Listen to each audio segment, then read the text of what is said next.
Haverim vechaverot, Shabbat Shalom. O trecho da Torá desta semana é Haye Sará. Haye Sará, a vida de Sara. Embora, quando nós iniciamos a leitura, nós vamos ver que a Perashá descreve a notícia de sua morte. Vayeriu, Haye Sará, estes foram os dias da vida de Sara. Então descreve os dias de sua morte, descreve os preparativos, os detalhes, os detalhes relativos ao seu sepultamento. Críticos assim literários que não versados na Torá, são a linguagem que a Torá nos mostra. Eles poderiam até querer chamá-la em hebraico Mitat Sará, quer dizer, a morte de Sara, e não o nome pela qual é conhecida, Haye Sará, a vida de Sara. A gente precisa entender o significado assim, de cada passagem, de cada parte bíblica, que isso não é aleatório, mas é uma descrição da essência e de conceitos dentro dos quais assim eles são discutidos, aquele assunto, e não nos é permitido trocar uma letra sequer da Torá. Neste caso, aqui, a vida de Sara, da matriarca Sara, ela estava fixada num fim específico. Era que seu filho, Isaac, pudesse alcançar um elevado nível espiritual. Nós vimos que Isaac ele foi preparado, para um desenvolvimento assim que alcançasse a constituição familiar, a tranquilidade de espírito, para que assim ele pudesse prosseguir a missão de construir a casa de Israel como o seu segundo patriarca. Então, tinha o seu sentido. Ele realizou os anseios de sua mãe, de Sara. Ele cumpriu os seus sonhos e ideais. E através do comportamento de Isaac, Sara continuou viva. Então aí se corrobora integralmente, porque o nome da Perashá, Haye Sará, é a vida de Sara, Isaac que seguiu, e posteriormente nas outras Perashot, Bezerra Hashem, vamos comentar toda essa sequência. Mas queríamos abordar aqui dois assuntos nesta Perashá, que Abraham ele se ocupou de duas coisas importantes. São citados nesse trecho semanal. Um lugar condigno e comprado para sepultar a sua companheira inseparável.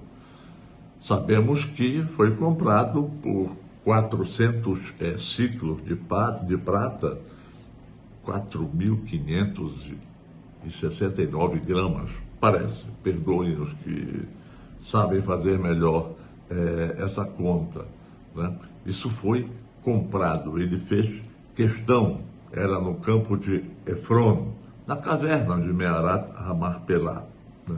Isso foi importante. O outro assunto que ele se ocupou foi exatamente do seu filho. Do seu filho Isaac, nós vamos encontrar nesta Perashá a orientação correta para o casamento, sob a ótica da continuidade de tudo aquilo quanto ele sonhava. Abraão foi o sonhador, o descobridor do monoteísmo. Isaac, como tivemos a oportunidade de dizer outras vezes, sedimentou tudo isso. E Yaakov realizou, né? Os outros trechos do livro Bereshit, né? Então isso ia dar assim uma tranquilidade, né, para a existência de Abraão, que assim ele vislumbrava. Ele, depois da escolha que teve entre Ismael e Isaac, e que Deus foi o juiz final e disse: é Isaac o que vai te seguir com todos os teus anseios, né? Então, a gente vê que essas preocupações de Abraão, elas se tornaram uma constante na vida judaica, na vida do povo judeu. A organização familiar, toda essa sequência familiar que nós temos, Shalom Bait e tudo mais que nos ensinam nossos Hachamim, e o Beit HaChaim, o cemitério, a sobrevivência de um povo, toda ela está entre alguns assuntos relacionados a essas duas coisas, a esses pilares. Cemitério recebe o nome de Beit HaChaim em hebraico. Beit HaChaim é casa das vidas, no plural, né? Da vida eterna, mas é assim que nós chamamos. Essa é a denominação dada para Beit HaChaim. Não importa, olha, quanto o judeu esteja afastado do seu povo, aqui, ali, acolá e tal, ele realmente, na hora, o próximo de sua morte, ele deixa instruções para as pessoas com quem ele está. Olha, procurem uma comunidade judaica, procurem para me sepultar num cemitério do meu povo e tal. E isso, sinceramente, olha, quantas situações aqui nesta nossa Amazônia, e eu acredito que em vários outros lugares, a gente teve e tem nesse sentido. Em Me'arat HaMarpelá, onde nós voltamos, aquela gruta de Me'arat HaMarpelá, além da matriarca Sara, que foi sepultada ali, acabou sendo sepultado o próprio Abraão, Isaac e Rivka, Yaakov e Lea, né?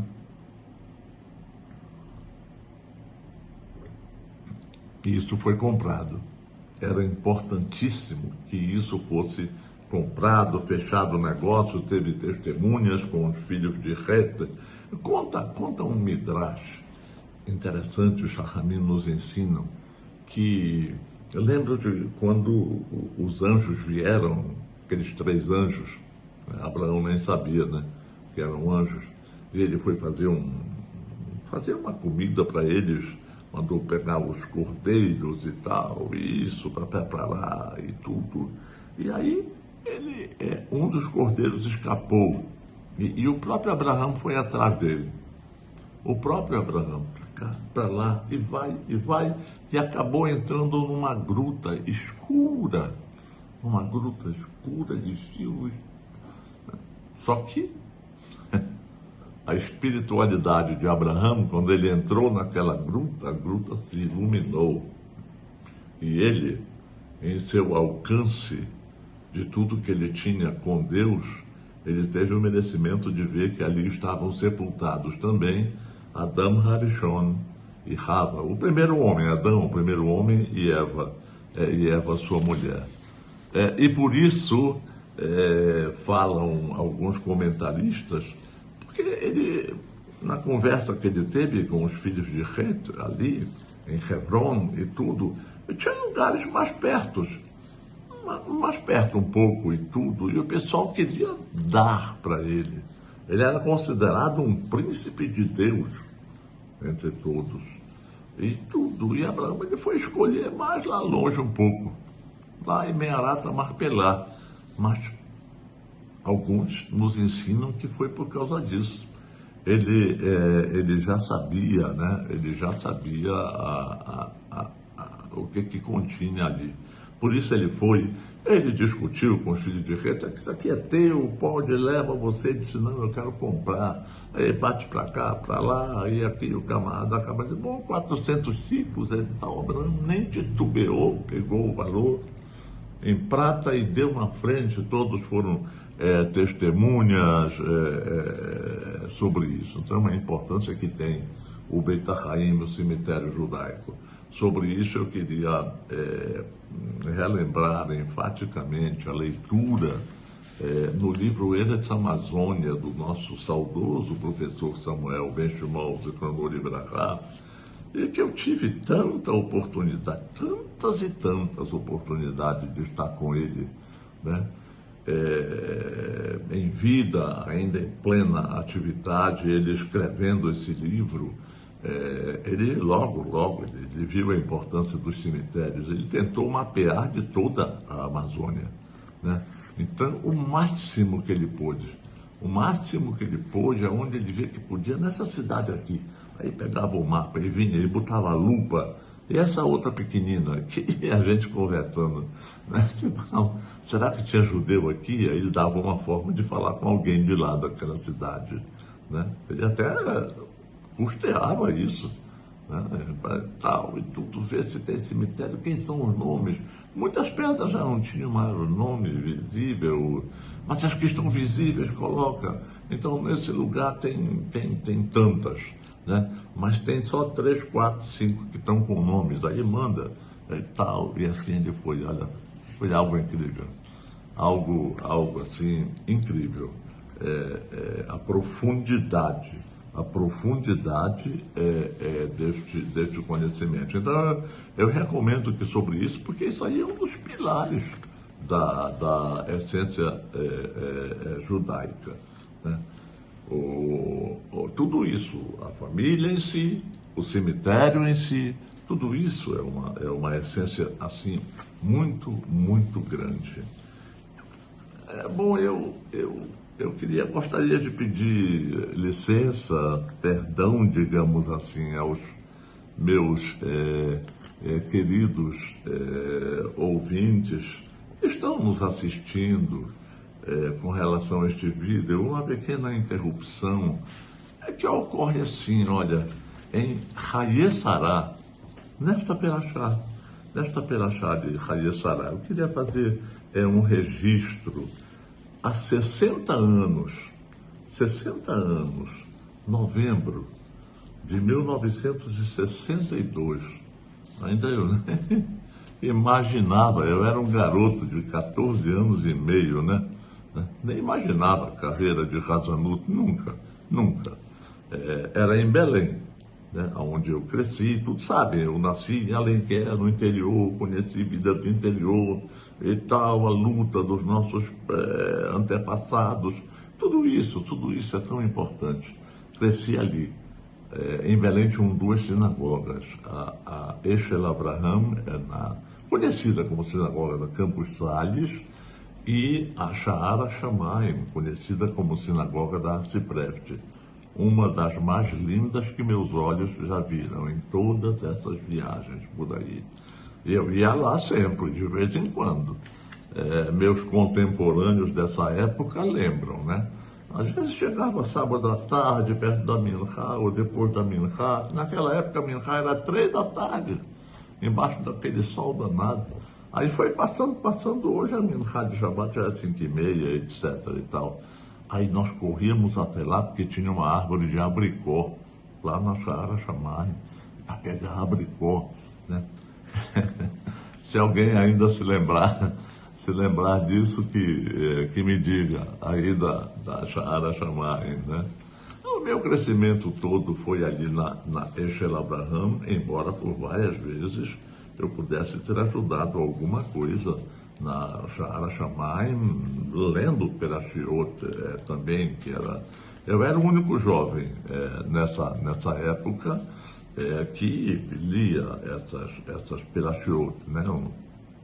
Perachá era algo difícil e às vezes quando os nossos velhos de abençoada memória adoeciam e tudo ficava difícil, ficava realmente difícil.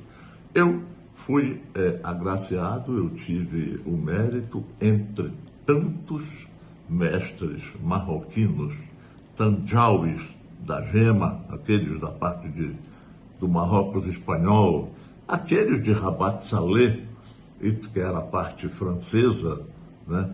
E assim ia, né? E assim ia, eu conhecia a todos, eu ficava encantado, eu era um garoto, né? Encantado, maravilhado, como é que eles meldavam? Meldar é rezar, aquilo ficava, né? Rezava e era bonito, a música era bonita e tudo, e assim foi, assim foi. Na época, tive o mérito de aprender com o professor Leon Benjó, Zichrono Libraha, estava em Israel, quando faleceu, os últimos dias dele, e ele me colocou ali na Tebá, me vestiu os paramentos de Hazan. Eu era um garoto, para mim, eu não imaginava nunca que era o início, porque daí começou, né? Eu fiquei ali na Eixel Abraham, ajudando na Hazanut e tudo e tal. E depois, já aos 24 anos de idade, que eu vim para Manaus sob o convite do professor Samuel Benchimol. Fica aqui só esse registro que Hayessará tem para mim, né? Um registro importante, eu nunca ia imaginar isso, muito menos que durasse esse tempo, muito menos, não é? Eu quero Shabbat Shalom a todos, que as Berachot de Hakadosh Baruch Hu possam prosseguir abençoando a todos vocês e todos os seus familiares com bênçãos de nossa Santa Torá, saúde, paz, prosperidade. Prossigamos dizendo em nossas orações Shalom, Shalom para Israel.